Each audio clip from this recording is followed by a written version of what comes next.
Humans Don't Make Good Familiars, Book 3, Chapter 7. Jake's Point of View. When Suma was told I would have to work day and night by Captain Gigonis, I didn't think he'd meant it so literally. I was just getting used to sleeping normally again, only to be forced to stay awake for 24 hours straight, either training or finishing my project. Less than 10 minutes after I'd finished my morning training, I was summoning pieces of a bicycle to put them together in motion. I'd written a letter to my mum, asking her to get the pieces for my dad's old bike from storage, and tie them to my bag so I could bring them here. 6 summons later, I got what I needed to make my idea work, including a few spare parts. While I was lifting the bike with vines and solidifying them to keep it aloft, Suma flew into my room. "Are you finished yet?" she asked. "The runes are done, mostly. I still need to make a few for noise cancelling, but it'll fly. Now I just need to put everything together," I explained, picking up my rune crafting tools.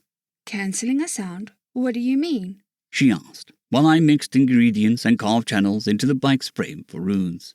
I tried to explain the concept of sound waves to Suma. She didn't really get it, but that may just be because of how bad a teacher I am. Suma stayed with me for a while, watching me work and listening to me talk about how it worked. The clays I used for the bike were different from my normal ones. These had to be sturdy enough that they wouldn't come off if the bike was hit, either by accident or by a spell. A feat I assumed would be difficult, and was. Hours of trial and error, and over 20 dull jars worth of mana later, I finally found a method to make a pseudo-concrete. Really, it was more like red bricks, but it worked well enough and held mana enough to let the runes operate. "All right, I think that's it. Would you like to do the honors?" I asked Suma, gesturing to the only exposed section of the runes so she could fill it with mana. She flew up and landed on the seat, then placed one wing on the rune. We glowed all green, and a loud noise like a plane engine filled the room. The bike, with Suma still on top, lifted 10 centimeters off the ground. "It's so loud," Suma yelled over the roar of the runes. "Yes, I'm very proud, thank you." "What about a crowd?" she yelled. "Will one of you turn that infernal thing off?" Someone yelled behind us, near the doorway. Whoever it was, they were louder than the bike. Turning it off, I turned around and saw Lieutenant Datahu. "Sorry," I said. "I haven't installed the runes to make it quiet yet." "It is time for your afternoon training," she said, and I suddenly felt the full force of 24 hours without sleep hit me all at once. "I don't suppose I have a time for a nap?" I asked, yawning. "You suppose correctly. Follow me," she said, and I followed her to the pit. Once we'd arrived, she cleared the other trainees out and created several practice dummies. "Your attacks were fine this morning, but you still need defense spells. I will teach you one that can protect yourself, and one that can protect others. However, I am fully aware of your unique insights regarding magic, so I encourage you to think of your own variations."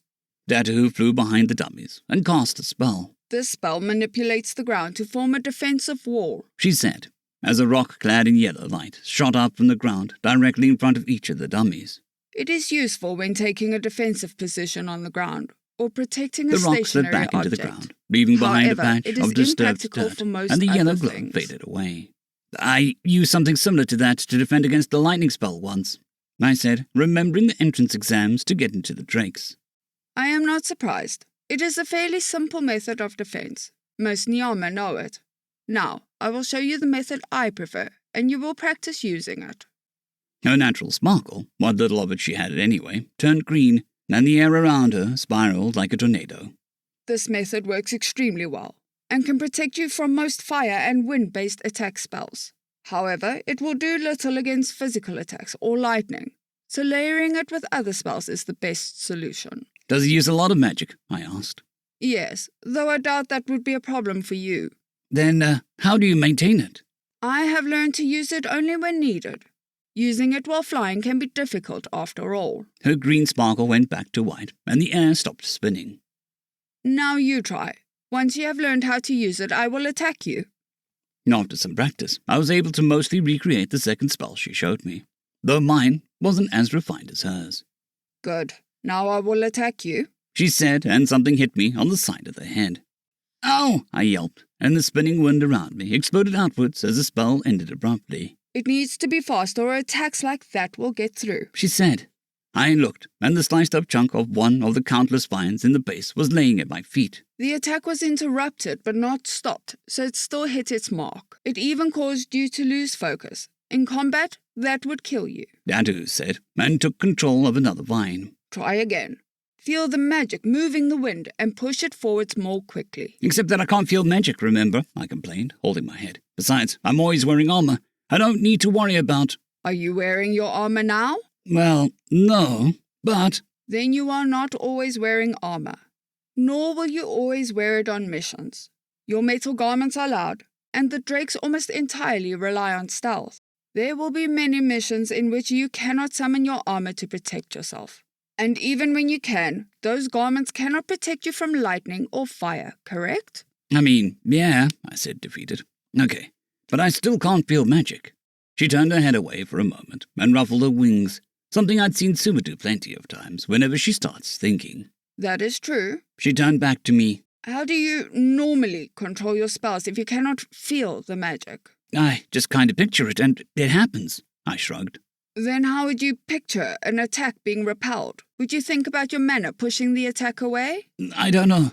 For my railgun spell, I think about magnetism pushing and pulling the ball. But that would only work on metal, I said. Why? Because only metal is magnetic. The moment I said that, a thought popped into my head. No, that's not true. Metal is more sensitive to magnetism, so it's easier, but everything is magnetic. Everything had a north and south pole. Wait, actually... One of your unique insights? She asked. Yeah, just give me a second, I said, and she nodded. I came up with a few criteria for a spell. 1, it must repel anything at an atomic level. 2, it would need to create a thick enough area of effect to repel larger objects, like chunks of vines aimed at my head. And 3, I need to repel both north and south poles at the same time. Maybe I could layer it, like the lieutenant suggested. 1 layer repelling north and 1 of south. No, just 1 would be fine. I'll focus on the north poles, but it'll still need layers. Just 1 wouldn't be very strong. You've been staring at the dirt for 10 minutes. Are you nearly done? The lieutenant called out, snapping me back to reality. Yes, I think so. Good, then cast your spell and I will attack you, she said. I pictured a dome of north-aligned magnetism around me, 20 centimeters thick, and as powerful as I could make.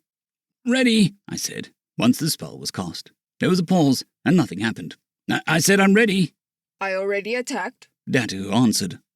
I must say, it is quite impressive. I cannot seem to pull them free. Confused, I looked around, and there, about a meter away from me, were 2 vines suspended in the air. The tips of the vines were completely motionless, while the rear, the part that was outside the dome, crashed around violently, trying to break free. I can't believe it worked, I said, surprised. And I cannot believe you created an entirely new form of defense magic in less than 10 minutes, and with only 1 cast of the spell. You know, I practiced that wind spell for 2 months before I perfected it, Lieutenant Datu said, sounding annoyed. After practicing and experimenting with it, I learned a few things. Firstly, I learned that it does not protect against fire spells, which was a painful lesson. Secondly, I learned that the spell uses so much magic that I wasn't able to maintain it for longer than 10 minutes, which really surprised me, especially since it was the first spell I cast that actually drained my mana enough to tire me out. Okay, now I'm really tired, I said, laying on the ground, unable to move or open my eyes. I mean, I was tired before, but I feel like I do after Suma heals me. Suddenly, I felt something touch me on the stomach, but I was too tired to open my eyes or care what it was.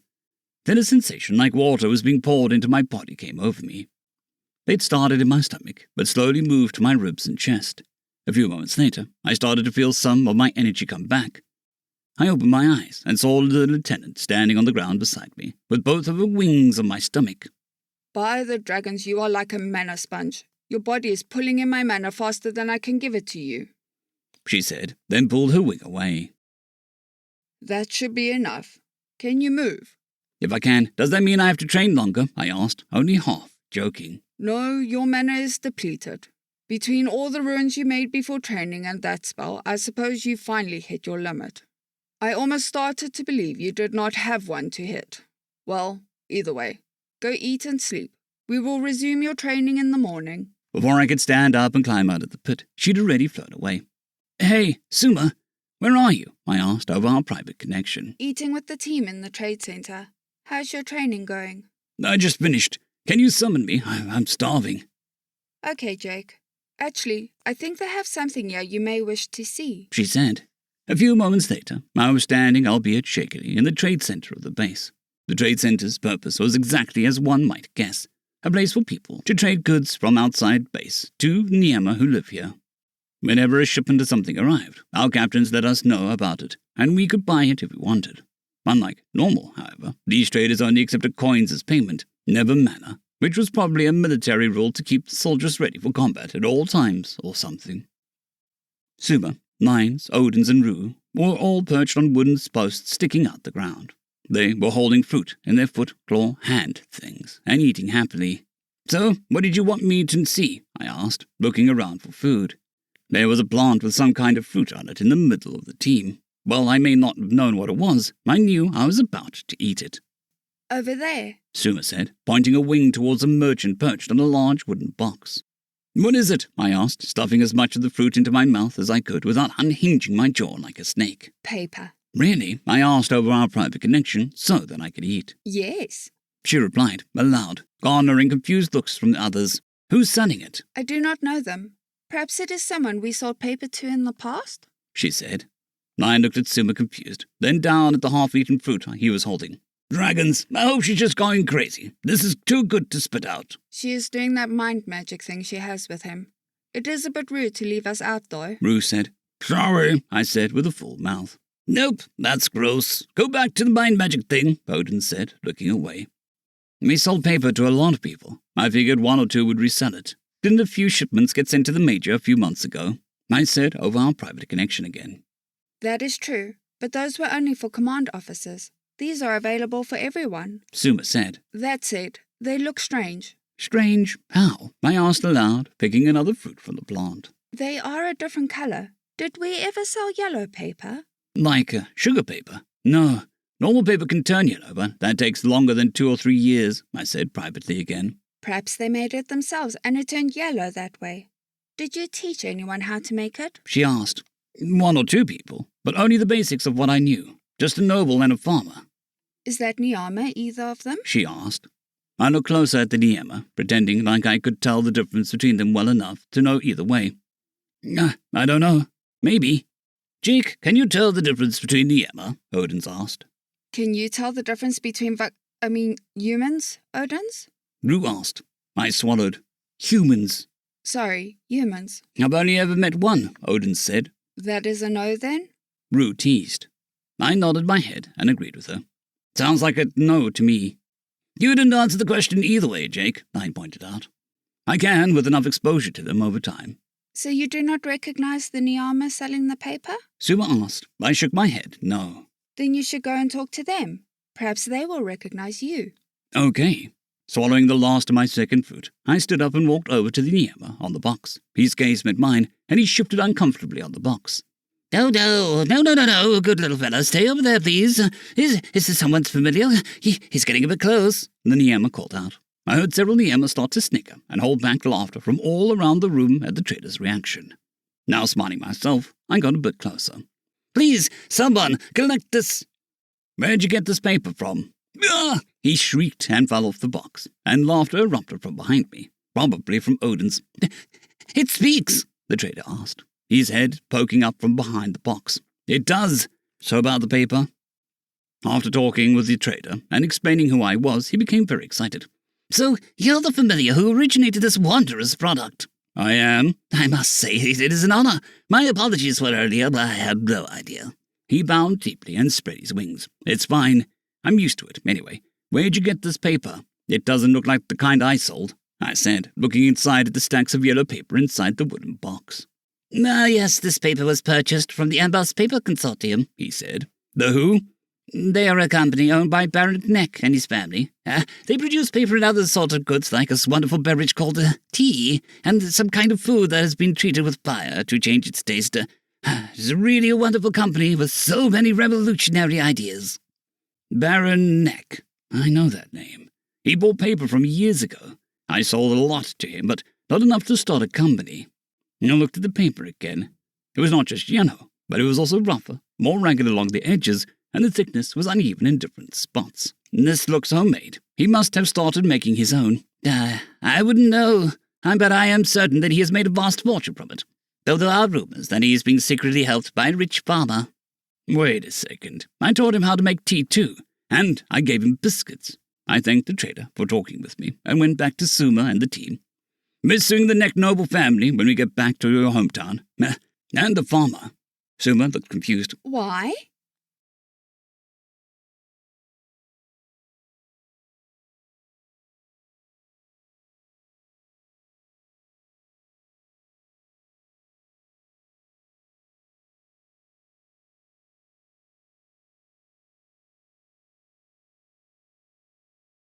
Casper Arnholtz, John Creighton, Manatharia, 050, Dragzoon W.R.E, and Elijah Silvercross. Thank you very much.